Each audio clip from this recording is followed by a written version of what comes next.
Enjoy your power. This is the big marketing tagline for Infamous Second Son. This really applied to the visual effects team as well during development of the game, and I hope that the joy we had in bringing the visuals to you guys is really apparent. Hello everyone, I'm Matt Vainio, Senior Visual Effects Artist at Sucker Punch. Today I'm going to talk about how we created the visual effects behind Infamous Second Son. There's not enough time to talk about all of the powers we created, so I'm going to focus on 2 powers each from Smoke and Neon.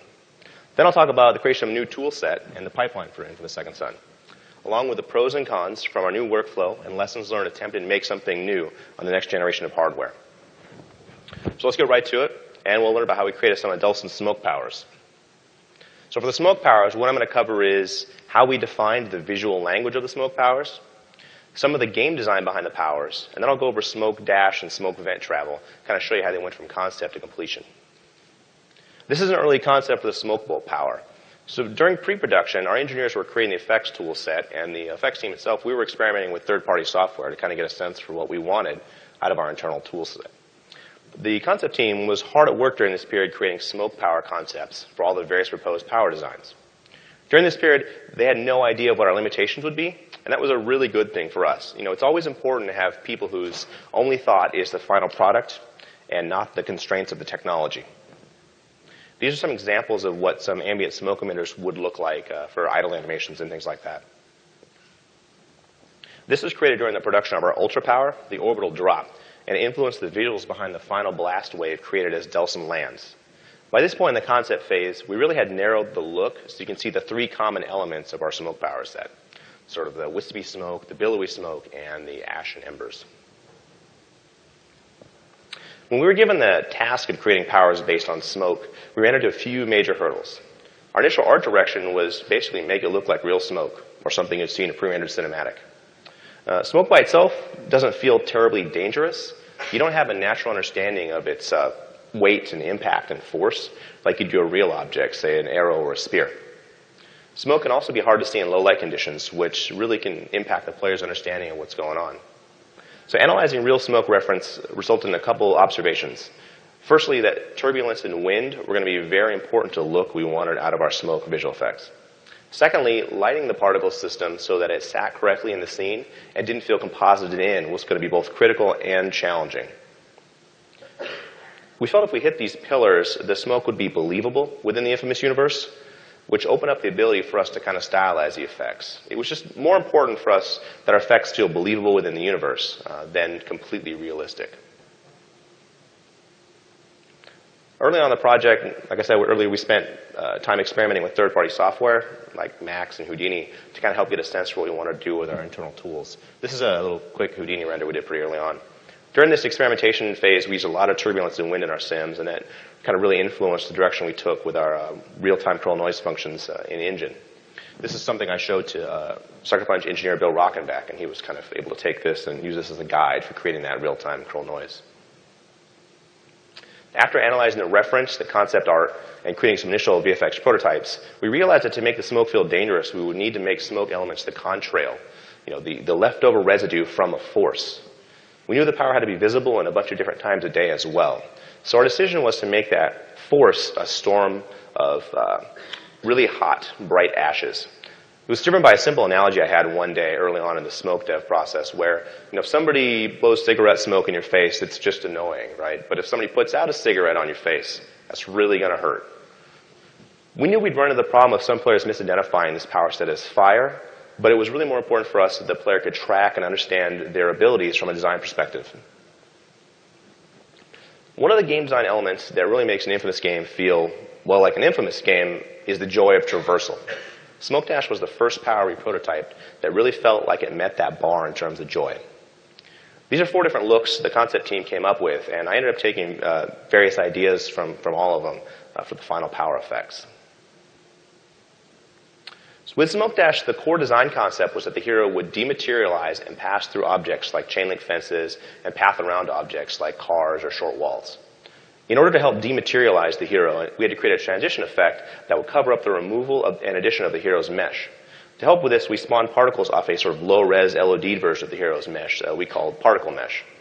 We wanted this action to be as smooth and as fluid as smoke really is, so we made it a pillar of the effect that the same particles that are spawned when this move starts are the same ones that form the hero at the end. So one continuous motion from one particle system. Once we had that element working, we added ribbons, smoke, and lights to help carry the directionality of the hero's motion. So this is the concept we're working with and the in-game.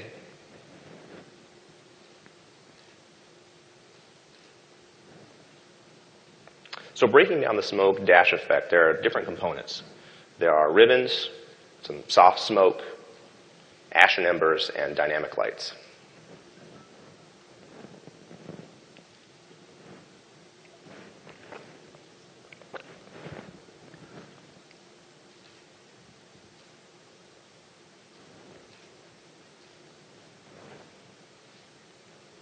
So on the left is the base hero geometry without any emitters. On the right, I've hidden the hero's geometry and turned on particle emitters that are parented to the previously mentioned particle mesh. They're inheriting the color of the mesh, and their normals are facing the same direction as the triangle they're parented to. Using this technique, we're able to hide the transition of the hero's geometry being turned off and on. This is a closer look at the technique. I'm showing this at 1/5 speed to kind of help make the effect more obvious.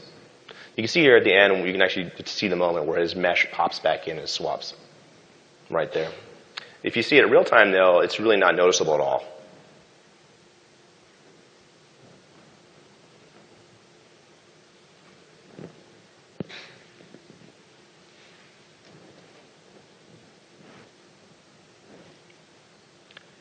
Here I've added back in the ash particles that leave the hero at the disintegrate moment. They kind of move around with curl noise before they're finally lerping back to the hero's position at the reform moment.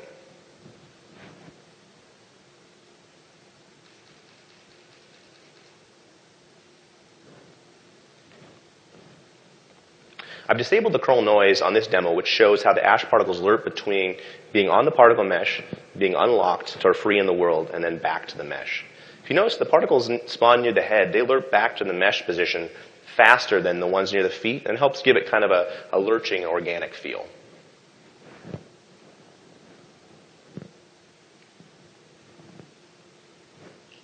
These curves here represent positional lerps between being world update and the hero's particle mesh. When the graph's vertical value is 0, they're at the bottom. The particles are unlocked from his mesh, and when the value is 1, the particles are sort of locked to his mesh. These curves are evaluated over the particle's normalized lifespan, so you can kind of see how the graph starts at 1 and goes down to 0 and goes back up to 1. The graph on the left is marked A, and that actually represents particles that spawn from the top of the hero's head, while the graph on the right, marked B, those are the ones spawned at the bottom of his feet. I use an additional lerp between curves A and B, kind of depending on where it spawns on the hero's body. So during the dash move, smoke wisps fly off the hero and then sort of towards his final destination to help carry the relationship of the motion, or directionality of motion. This here I'm showing actually parent-child emitters that are using to generate the ribbons. And you can see that the entire ribbon has the same facing axis from front to back if you're looking at the yellow ribbons there. This prevents the twisting seen in a lot of ribbon implementations. The blue line is actually the direction of travel of the hero, and the white line represents the ribbon facing vector in three-dimensional space.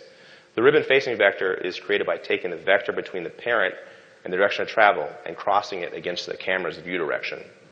This is just sort of one simple example of ribbon facing that we could have used. We're not really constrained to having a single vector along the entire ribbon. We could actually have it twist or curl and set the facing to really any vector we want. We actually do that in a few cases. The hero's smoke float or the smoke missile has kind of a spiraling look to the ribbons.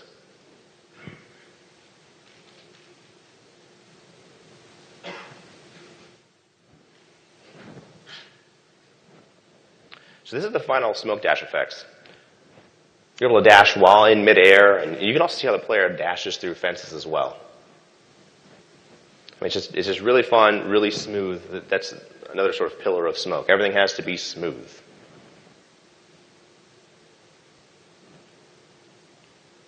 So an upgrade to the smoke dash is the ability to dash into a vent and travel to the top of a building, kind of bursting up out of a vent. This is a concept for smoke vent travel.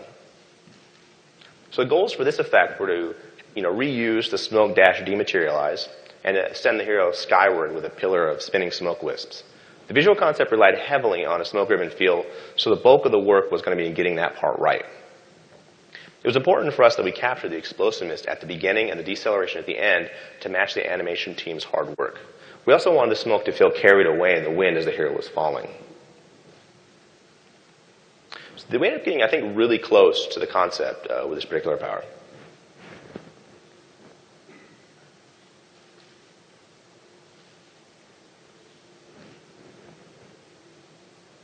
So this is the final version of the vent travel effects. It's comprised mostly out of these three elements. It has pretty much the smoke ribbons, and it has some soft kind of billowy smoke, and then a bunch of ash and embers.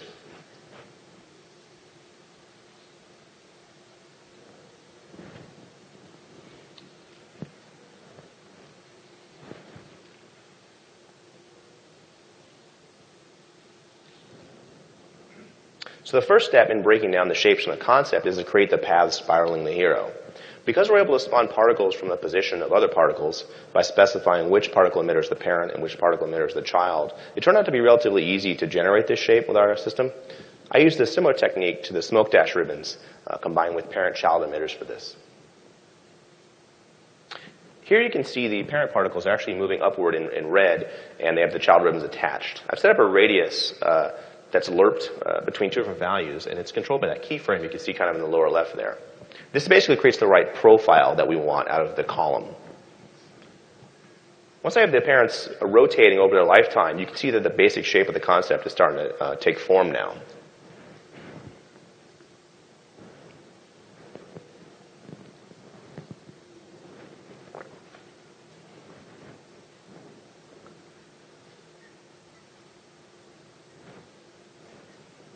So to make the ribbons feel more organic, I added some noise in the width of the ribbons. You can see how the ribbons are actually getting thick and thin in places. Sort of it's a 1D noise. I'll talk later on the various ways that which curl noise functions can be useful for things more than just particle motion. Here in this part, I've actually disabled the rotation of the ribbons to kind of help show the resulting noise patterns a little bit better. Sort of the noise and the width. Again, just trying to layer different ways to make smoke feel more organic. The next thing we're going to do is add some curl noise and wind forces to the emitter. And I'm using a couple different octaves of the noise on the ribbons to give them both large and small waveform patterns. It gives it another nice organic thing to do. These noise patterns, they iterate over time, so each time the effect is fired, the patterns are different.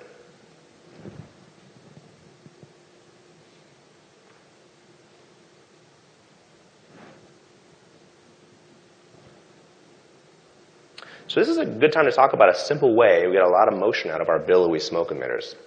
You can see how there's actually a downward motion as the smoke billboards move upward, and this kind of makes it feel like the smoke is rolling. One of our engineers, Matt Dursoff, he came up with a way to magnify the UVs on particles such that the UVs would scroll faster in the center than they do on the edges. This results in a kind of a spherical shape, and it helps give the billboards more volume. This is actually just a single billboard with scrolling UVs. You can see that as I adjust the magnification values, that the spherical form becomes a bit more obvious. This is just one of the simple ways we got a lot of motion out of our smoke textures without using flipbooks, flow maps, or UV displacement. I think we had maybe 2 animated flipbooks in the entire game. Most of our techniques are pretty simple like this.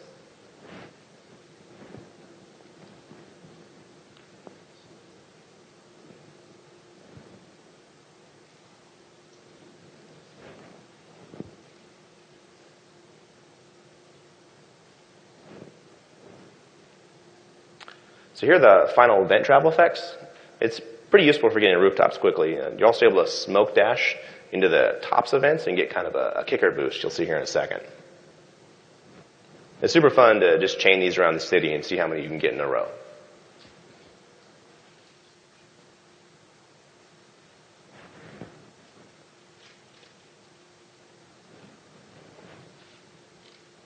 So now that you've seen some of the smoke powers, let's take a look at how we created some of the neon powers. So for the neon powers, what I'm going to be covering is how we define the visual language of the neon powers, draining neon from signs, and how we created the neon dash effects. Here's some visual language studies that were done by the concept team for the neon melee. These concepts reference the idea of light writing, which ended up being one of the visual pillars of the power set.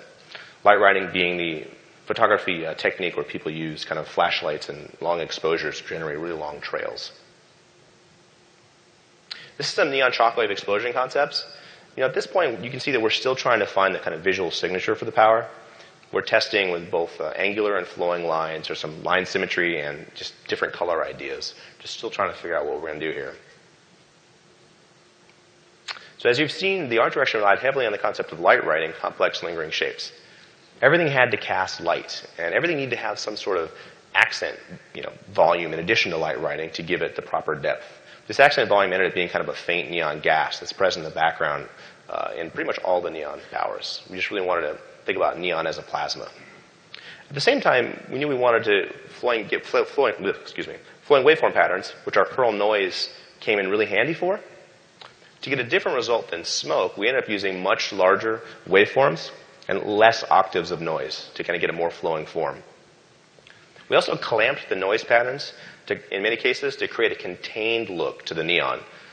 So if we spawn inside a cylinder, all the noise is contained within the cylinder or within a sphere. It was really important for us that this power felt under control by Delson and not wafting away like smoke. That was one of the ways we were going to differentiate it from smoke.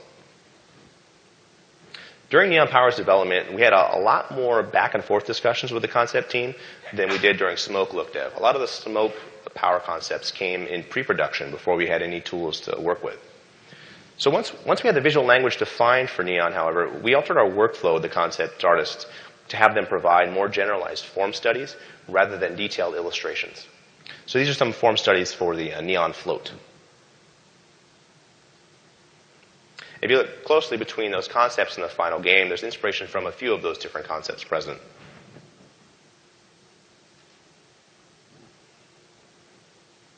So here are some form studies for the neon stasis grenade. As an effects team, our big takeaway during this part of development was that concept artists, they're masters of form. This is what we should be using them for. What you want to do is work with them so they understand your timing needs. Have them sketch the iteration of form over time. So even a simple example in the lower left here, like you can see from A to B, is more useful than a static form. You help them to understand that the starts and ends are just as important as the middle. A lot of concept artists, in fact, most will probably give you just the sort of middle section of an effect if you ask for a concept. So let's talk a little bit about Neon Drain. It was one of the first neon powers I started working on, and we knew that getting it right was going to be a challenge, but it would set us up for creating the rest of the neon power set. The design goal was to drain neon from an in-game sign model. At first, it wasn't really clear how we were going to do this. Should we model splines over each sign and then render to those splines? Should we drain from one end of the tube like a string being pulled out when the hero drains from it? Once we came up with our particle mesh solution for a smoke dash, though, it became pretty clear that we should try to adapt that tech for this particular power. The basics of the effect is that at the moment the drain button is pressed, we spawn particles off of a particle mesh that's attached to the in-game sign model. We kill the emissive values on the sign model to kind of turn off all the neon tubes, as well as any lights and reflections from the sign. Finally, we swirl the effects downward toward the hero's hand, where he sort of grabs it to absorb the power. This is an early concept of neon being ripped off a sign, and then the final in-game effect.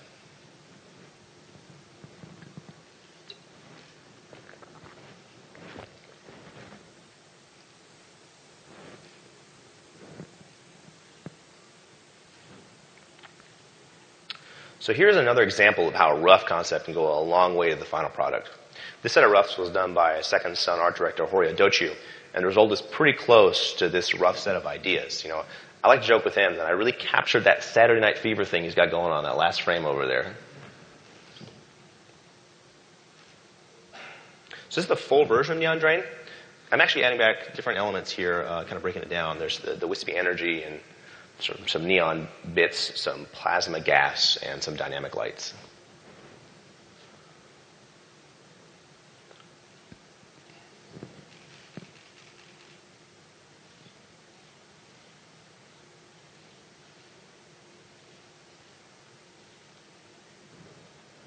So this is an example of a neon signs particle mesh. Particles are spawned in a somewhat uniform but random position on the triangles of this mesh. After being spawned but not drawn, they sample the color value there underneath. And if the value is below a certain threshold, the particle tries to find a new spot. So we repeat this up to about, I think, 10 times before we give up and the particle is killed. This gives us the effect of particles being only spawned from where the emissive values are in the texture. Doesn't mean we need to spawn quite a few particles to make this work. You can see a lot of times we'd be sampling some of the black areas and not getting a valid position.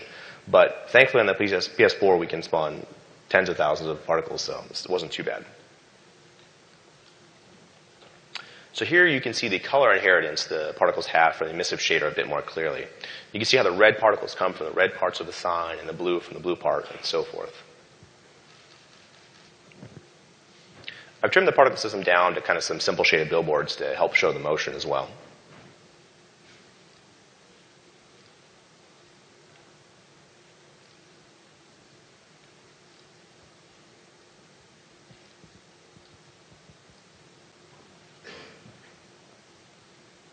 In this example here, I've offset the billboards from the normals of the particle mesh to kind of help make it a bit easier to see. I'll just show in the video. All the green dots are actually a position of lights that are spawned from the same particle mesh, and they're casting color from that same underlying pixel color. So we actually used these lights at kind of a lower particle count than the rest of our particles, and it's for both performance and visual reasons, right? We found that the results from sort of larger lights with softer fall off gave us a better aggregated light look than tons and tons of tiny point lights. This is how the neon drain turned out. This was used in a cinematic in one of our trailers. I just love the swagger Delson has as he comes up to drain. It totally nails his character.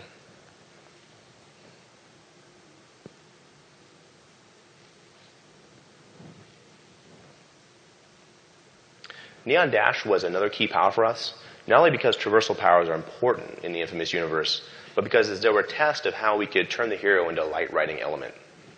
This effect was going to be used for both the hero and one of our main characters, Fetch. The game design required very lengthy trails so that Fetch could be followed. The other design requirement was that the hero could dash nonstop for as long as they held the button down. This introduced a few technical constraints, such as having to account for variable dash distances.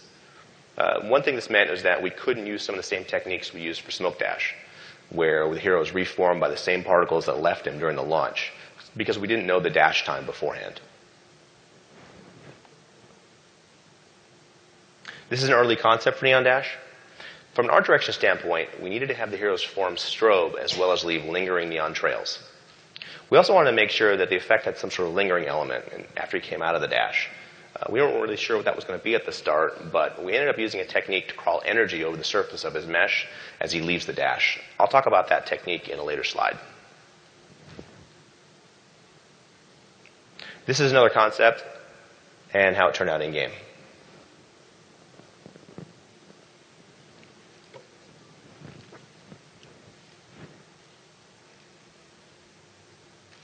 So here's the full version of Neon Dash. It was composed mostly of sort of different elements like some kind of wispy energy trails. There's the body ribbons on splines.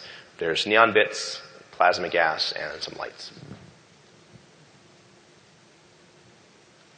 You can kind of see an example there as he runs off screen of how the really long light running trails. Those I think lasted like 20, 25 seconds like that.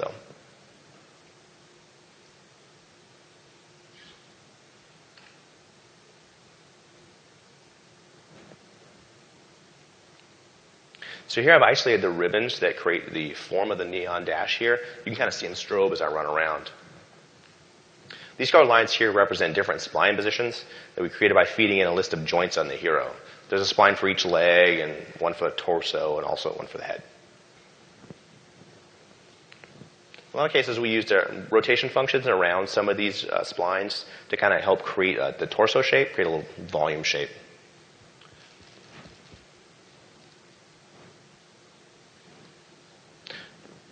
The ribbons were actually created along these splines, and there was some curl noise that just sort of modulated their position, as you can see right here.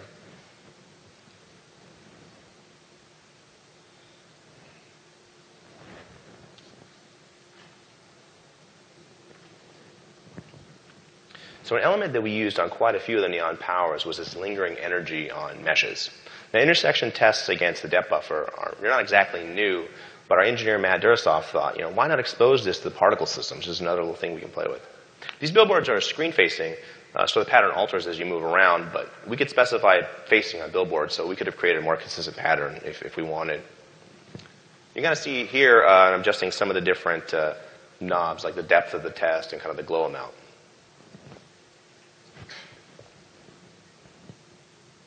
This feature turned out to be pretty useful for pretty much all of the neon powers. We used it for a ton, the float, the stasis grenade, just a lot of different places. It became kind of a signature of the power set.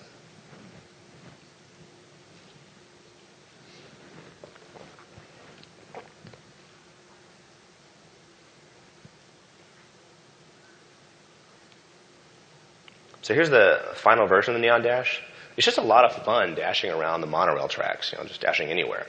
I like to call our powers time thieves because if you're not careful, you'll find out you've been just playing the game the last 15 minutes and not actually working.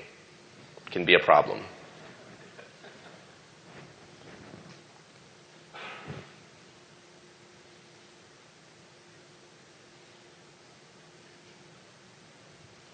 You'll see some of the depth test stuff as it comes out. Well, or not. So in order to make the effects I've just shown, we had to create an entirely new toolset for Second Son. I'm going to be going over the components of our toolset fairly quickly. There's a talk this Friday at 10 a.m. by one of our engineers, Bill Rockenbeck. He's going to talk about the particle system architecture. It's going to give you a more technical look at our effect systems. So you should go to that if you're interested in that kind of thing. When we started pre-production on inFAMOUS Second Son, there were a few known quantities that kind of led to the decisions that we made on the toolset. We had to be able to deliver what the game design required. This meant designing a flexible system that could handle the many types of powers the hero would have. From an artistic standpoint, we wanted the VFX to be another character in the story. The goal was to make everything feel alive, as if the character who created the power was in full control of the effect.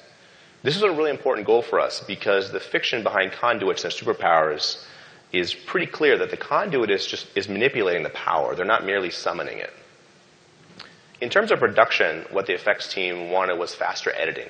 This would be a requirement for us because of the volume of work that had to be done within the short development cycle that we had. This was basically a 2-year and some change production cycle for us. And on new engine and new hardware. We knew it was going to be really difficult to determine if something was, quote, next gen or not, but our initial goal was to increase the complexity of simulations and combine that with accuracy in lighting and sorting.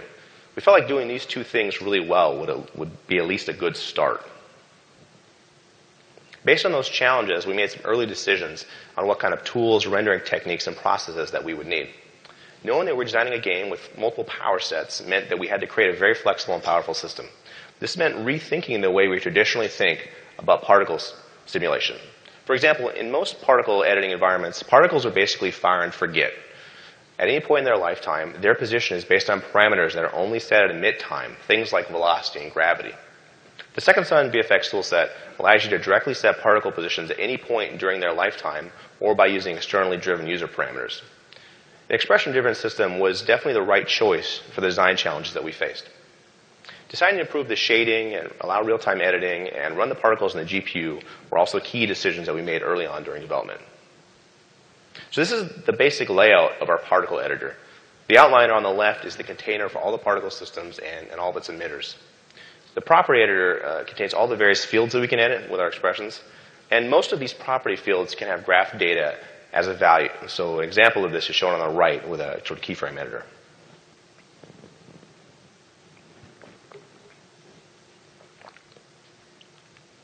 The particle editing environment is expression-based, as I mentioned, so it supports a broad range of inputs, vectors, floats, strings, random ranges, and more.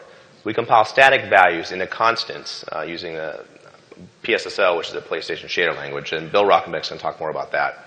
But once compiled, these values can be edited live, even if the game clock is paused. The variables can be created on the system or emitter level, and these variables, which I'll call user parameters from here on out, they can be used in our expression syntax. There's only a few basic triangulation and shading methods, but we got a bunch of variety out of them just due to our expression system. One of the areas that's not expressionable is emit functions. We did add a little bit of flexibility there to add an emit ratio multiplier just so we could modify the emit rate externally through those user parameters. Our toolset has separate emit and update spaces, and this lets us do things like emit on a character's joint and either continue to have an update on that joint or be left behind in world space. We can also convert and lerp between different spaces I showed earlier with the smoke dash.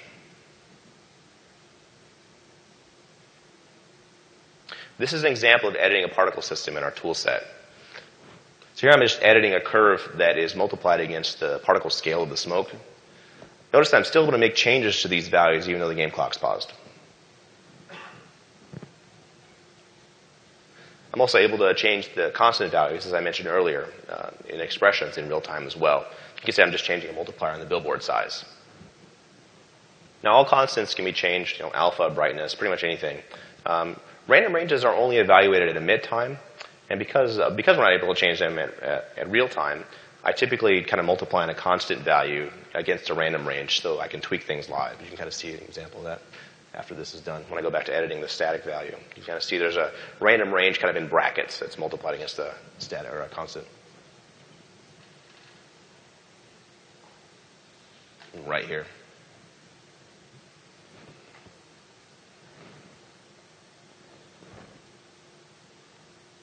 So one of the bigger strengths of our expression system is user set parameters. These parameters come in two forms, system level parameters and emitter level parameters. System level parameters are scoped for the whole system. They can be referenced on any emitter and they'll return the same value on all emitters. These parameters can be changed externally through either our scripting language or through code. They can also be changed on an instance level, so specific placed instances of an effect in the game world can have a variable attribute such as color or scale. Pretty much whatever you pipe that into, you can adjust. Now, emitter level parameters are scoped within an emitter and evaluated differently per particle. So an emitter that has a parameter for random, like a random range for scale, that'll just return a different random number per particle spawned.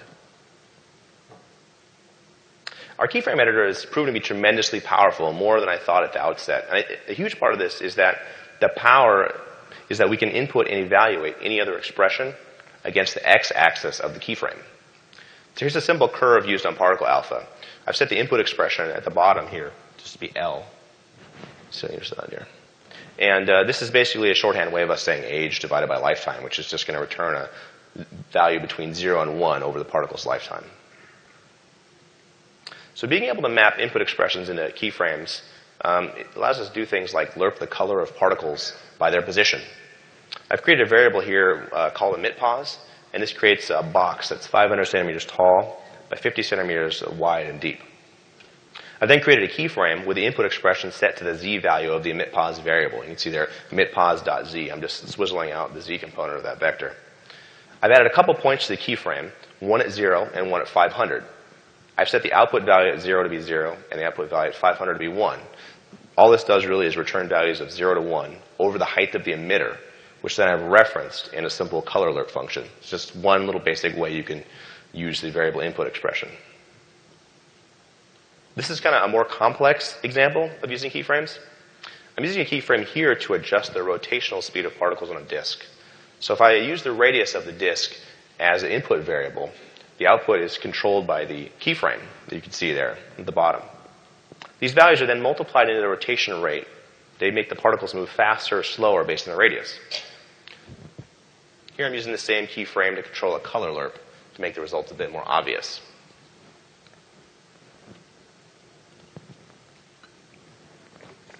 So remember, this is only a single emitter with a couple expressions. If you layer and stack this sort of behavior, you can get some pretty awesome results.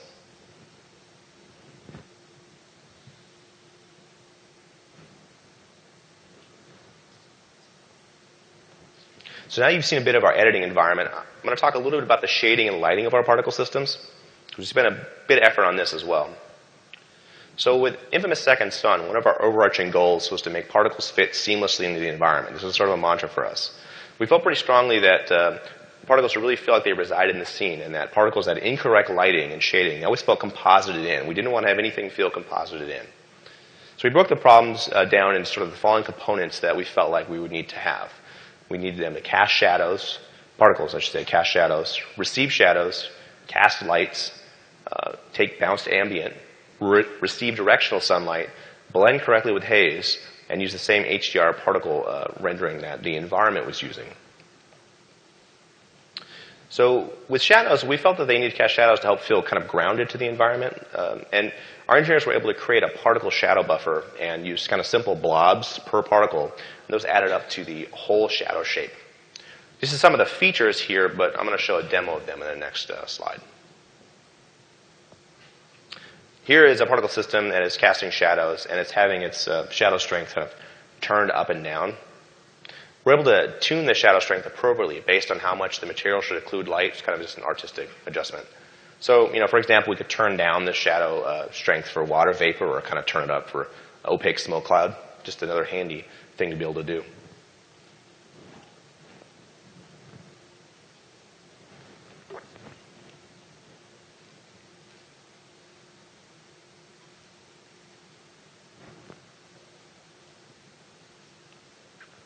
So here we can see particle systems that are receiving shadows from the environment, in this case, trees. The shadows are variable resolution depending on the distance from the shadow casting object, but the results are still pretty decent. As I move the sun direction around, you can kind of see a little bit better. So all deferred geometry, and our game is mostly deferred, can cast shadows onto particle systems, whether or not they're static or dynamic. The object, that is.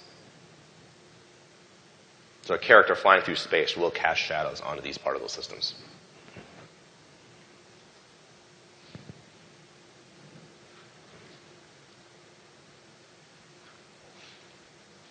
So like with casting shadows, casting lights ground the particles to the environment and helps them fit into the scene. There's also a huge added gameplay benefit to this, as it's easier to track them moving in 3D space. The particle lights have the same expressions for position like regular particles, and they affect all deferred geometry, including other deferred particles. One thing we don't affect is translucent particles, or anything forward shaded, like some of our hair. At one point early in development, I asked Sucker Punch engineer Bill Rockenbeck if I could just spawn lights off any particle. Like if any particle in the game, however many there are, could they just cast a light? And I really thought he would say no. I really thought, there's no way it's going to work. And he says, yeah, we can do that. And, I learned a valuable lesson. It really pays to be greedy as an effects artist. Just ask. There's no reason not to ask. So here I've isolated part of the smoke missile explosion. Each parent emitter that you can see there, kind of towards the end, has a light, has a point light on it. Now, these can be tuned with, again, variable color, brightness. There's some hotspot and fall-off controls. And there's also some specularity controls as well. So sometimes we want a single light to represent many small lights, or kind of an area fill. We'll kind of blur the spec intensity over an area, essentially just turning down the gloss power of the light's reflections.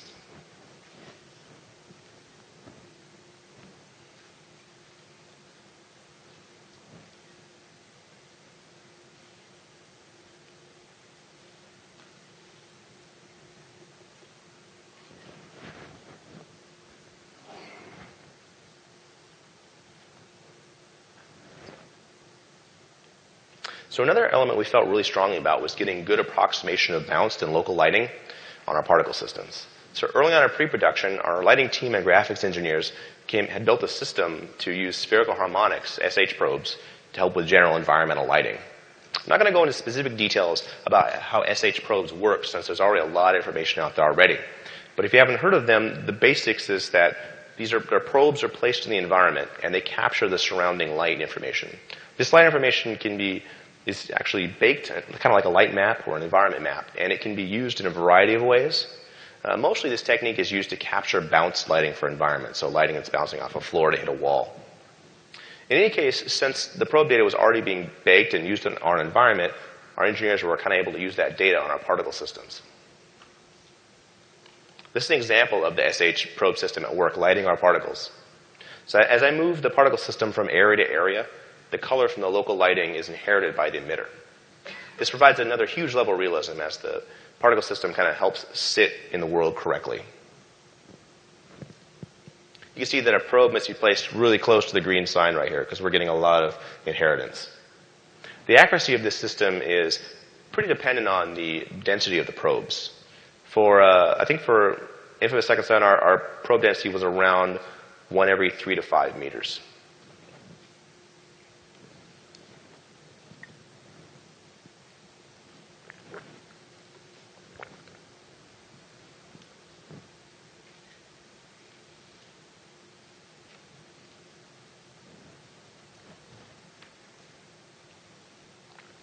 So with inFAMOUS 2, we had directional sunlight affecting particles. And for Second Son, we improved this capability with a way to tune the strength values per emitter. This kind of allowed us to simulate the correct light diffusion through different elements. These three emitters demonstrate a few different values of directional sunlight shading. On the left, the emitter is set to have shadows off. In the middle, the strength is set to 60%, and on the far right, it's 100% strength. Typically, we use this to lower the shading value on steam particles and kind of crank it for the smoke.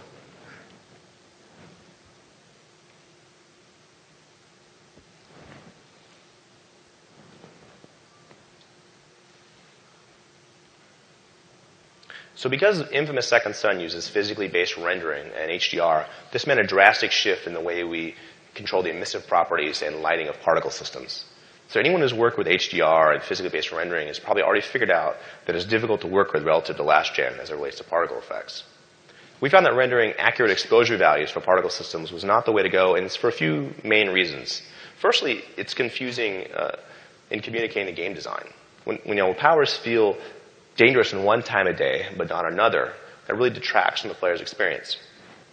It also didn't entirely fit the art style of the game.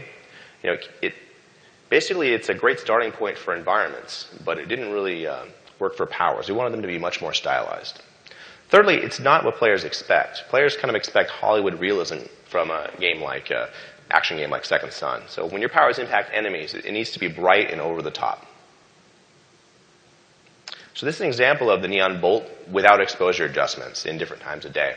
So if you balance the particle HDR exposure values to the day settings on the right there, it's as bright as the surface of the sun at night in the middle. It's actually so bright it's causing our dynamic eye adaptation to make the rest of the screen look black. But if you balance the exposure values for nighttime, you basically can't see it at all during the day.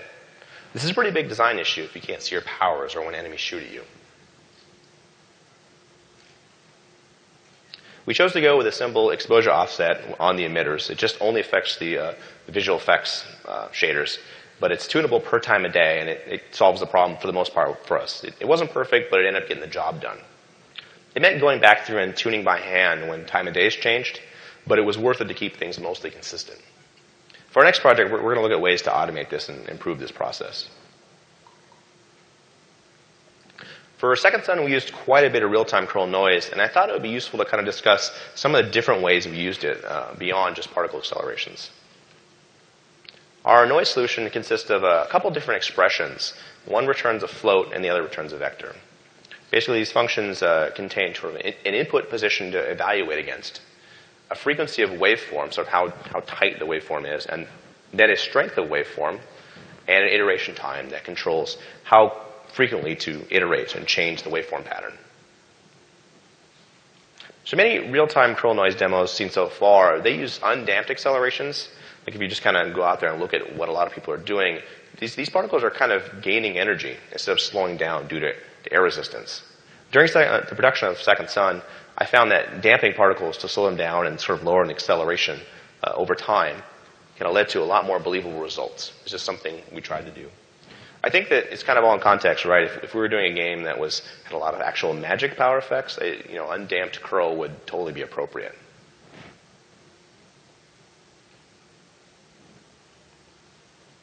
So there are a ton of uses for curl noise beyond particle velocities. This is an example where I'm using a noise function on a couple spheres. So the blue sphere has noise applied to its radius, and the yellow sphere has three-dimensional positional noise applied to it. The shape results are actually quite different, as you can see. I've used the same curl noise function that's changing the shape to colorize these so it's a little easier to see what's going on. This is the same noise pattern applied to a ring, and it kind of makes the differences between the two approaches a little bit more clear. You can kind of see the yellow one is actually moving in three-dimensional space, while the blue is just only affecting the radius. Another example is adjusting particle scale with curl noise functions. The potential uses, are pretty much limitless. Anything that can be parameterized and turned into expression can be influenced by curl noise functions. So if you guys are going to start using this, I urge you to just think of lots of different ways you can use it. It's very, very flexible.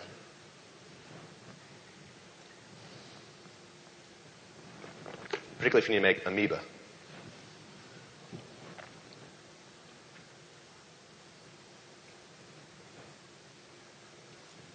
So I'd like to wrap up by talking a bit about the pros and cons to a new toolset. Let's start with the pros. This is a big slide, so I'm just going to go through them one at a time. One of the major pros to our new workflow is the sheer power we have over particle sims. The only real limit for us as effects artists is our understanding of math.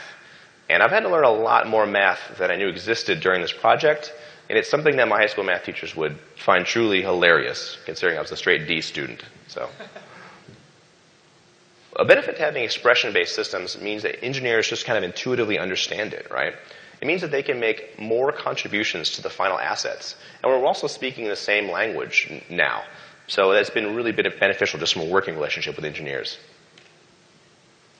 Using GPU particles let us just use tens of times more particles than inFAMOUS 2. So a single smoke dash in Second Son is over half the particle budget for inFAMOUS 2. And you do it all the time in combat. So this kind of gives you an idea of the number of particles, how many more responding in Second Son. Moving to the GPU also let us create much more complex behaviors. So this one is just a huge step upward for us. Now, early iterations of the tool required compiles for all changes. Even though its compile time was only 5 or 6 seconds, we found that any delay between making changes and seeing the results slowed dramatically. Our engineers were able to actually come up with a system to make it real time, as you saw earlier. And I think they were surprised by the results and how much more they enjoyed editing particles. I think a lot of it is it sort of just kills the joy of editing, right? The reason that a lot of us got into art in the first place was the immediacy of it. You put the pencil to paper and the line is drawn. You don't wait. So our sorting and lighting is hugely improved from inFAMOUS 2. So sorting was kind of inconsistent across the different techniques that we had. We had a bunch of different shaders. With Second Son, we have kind of one sort of uber shader for all particles, which is, in effect, why our particle shading options were relatively limited, because we wanted to have that accuracy in sorting and lighting. We also had no way to spawn lights at all in inFAMOUS 2. Through the particle system, we had to actually use script and sort of Maya lights. There's definitely some cons to our system, and here's a few of the big ones. Particle systems can get extremely complex very quickly, which means that if you don't work on the file for a few weeks and come back to it, it can take some time to grok everything that's going on, kind of retrace every expression. It's also difficult to work on another effects artist's emitters, especially if strict naming conventions aren't followed. We set up a loose naming convention for emitter names and texture names, but we managed to forget about variable names. Oops. I think in the end, it wasn't a huge deal for us because the visual effects team at Sucker Punch, we tend to work on specific areas of the game that don't overlap a ton. So one of us will work on enemies, another will work on missions and environments, another will work on the hero. And, I could see this being an issue if the team was larger, however, and we had a lot more cross work. Without shader editing and custom shaders, it's just simply not possible to prototype different techniques. We're limited to producing a shader using a third-party package and kind of showing it to engineers and having them implement it for us. The turnaround, as any of you who've done this know, it's pretty slow, and you lose a lot of details in that conversion. Using an expression-based system for creating effects isn't exactly artist-friendly. With the way our tools are set up, it does take some time for effects artists to ramp up. I think some may never hit their full potential due to the math constraints of our system. I think it's just all around harder to sort of find people who are able to sort of work well within our systems. So I suspect all effects artists going forward are going to be running into issues with exposure in physically based rendering engines. I think it's just something, as effects artists, we're going to have to adapt to. So if anyone has any great suggestions in this area, I'd love to hear them. Just email me. Maybe someone already has a talk planned or kind of a paper they're writing about this, but I'd love to know more about it. So when I started pre-production on Second Son, I really had no idea where we were going to end up. I didn't have any idea how we were going to hit the high visual bar the art direction team set for us. And I didn't know how we were going to achieve the crazy designs the design team came up with. Our designers are kind of zany. So the biggest goal I had for the project was that I wanted to create something that I just hadn't seen before. On a personal level, what this meant for me was that I needed to focus less on how I'd solved problems in the past and focus more on never saying no. It's one of my big things, just never say no, just say yeah, and then figure it out. The idea was that I needed to take on stuff that seemed impossible at the outset because it would let me get further than if I shot something down early. My motto was, if you know how to do it, that means people have already seen it. And I think that's pretty valid for what we do as artists. Another way I learned to tackle problems in a new way was to sort of start with the idea of first principles. The idea behind this is that you assume nothing and you start proving out everything. You want to make sure that you don't make any assumptions about your particle counts, how you can spawn lights, how you can spawn decals. because these assumptions artificially constrain your options. They artificially constrain where you're going to end up. The only thing you need to start by doing is asking, what do we need to communicate to the player right here, right now? It's really the first step and one of the most important steps. I think it's really hard to toss out all your old assumptions and start fresh. I know I wasn't successful at it that much, well, sometimes. But it's totally worth it when it works. Because when it does, you can do silly things like this. Here I've made a particle system full of small fish models. And these fish swim away from the hero using only simple expressions. I showed this demo to one of our engineers, and he called them smarticles. I think it's a good example of the kind of things you can accomplish with a flexible and powerful effects system. It wasn't long ago people used AI systems to control this sort of behavior.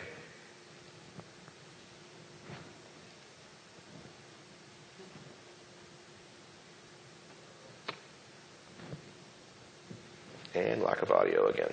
Cool. Oh. That wasn't the one I wanted. Sorry.